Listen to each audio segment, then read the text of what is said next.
اوقات اوقات عربی لفظ ہے جو کئی طرح اردو میں استعمال ہوتا ہے. جیسے ایک تو یہ وقت یا ٹائم کے معنی میں آتا ہے. جیسے کہتے ہیں کہ بعض اوقات جی چاہتا ہے کہ کسی سے بات نہ کروں، کہیں دور چلا جاؤں. انہی معنوں میں بسا اوقات بھی کہا جاتا ہے. اور اوقات کسی جگہ کی ٹائمنگز کے لیے بھی کہتے ہیں. جیسے آفس یا اسکول کے اوقات کیا ہیں، کیا ٹائمنگز ہیں.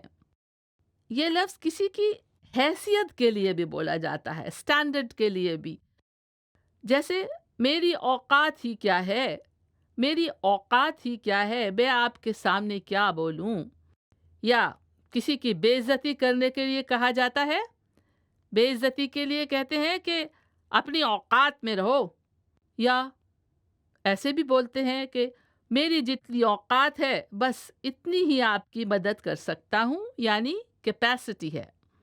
بسر اوقات اور گزر اوقات لائیولی ہوڈ کے معنی میں آتے ہیں. اس طرح سے آتے ہیں کہ محنت مزدوری کر کے کسی طرح اس کی بسر اوقات ہو ہی جاتی تھی. کم اوقات کم اوقات، کم حیثیت، ٹٹ پونجیے یا نچلے طبقے کے لوگوں کے لیے استعمال ہوتا ہے.